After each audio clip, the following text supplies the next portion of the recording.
It's all exposed. The upcoming Galaxy S25 Ultra is looking to be the perfect evolution in Samsung's quest of achieving the ultimate design. We've heard enough, but it's time to see the actual, realistic representation of the early Galaxy S25 Ultra's design. Behold, the new Note design is reborn. Samsung is making the sides rounded, but at the same time, it's not too rounded so that it looks quite a bit different compared to Galaxy S21 Ultra or S20 Ultra from a few years ago. You can still see the hint of the Note/S24 Ultra's design while making it even more comfortable to hold. But something even more interesting are those record-breaking flat display bezels. I mean, look at that chin. Of course, this is far from the official render of the S25 Ultra, but we are expecting to see some record-breaking bezels on the S25 Ultra. In fact, all of the Galaxy S25 models. Now, Ice Universe has further revealed Samsung's big 2025 plan. Apparently, the design and the features of the S25 Ultra will complement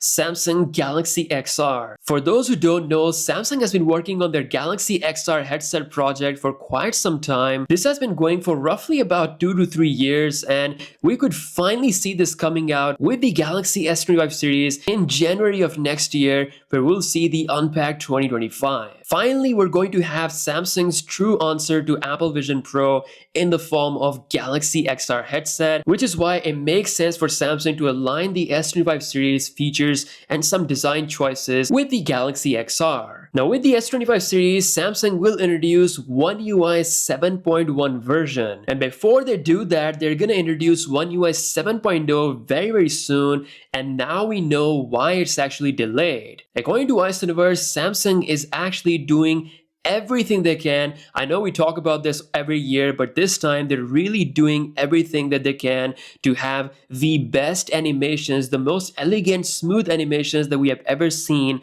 on a Samsung UI. Apparently, Samsung wasn't completely satisfied, which is why they're further polishing the One UI 7.0 Beta 1 in order to get the best results so that we get the most amazing, smoothest experience. This is absolutely crucial because One UI 7.0 will prepare the Galaxy S24 series to battle out with the upcoming iPhone 16 lineup. And only after achieving the true success with the One UI 7.0, we can have some massive expectations along with some major features coming with One UI 7.1 on the Galaxy S25 series. So that's all for this video. Let me know your thoughts on the S25 Ultra's front design. As always, I'll catch you guys later. Peace out.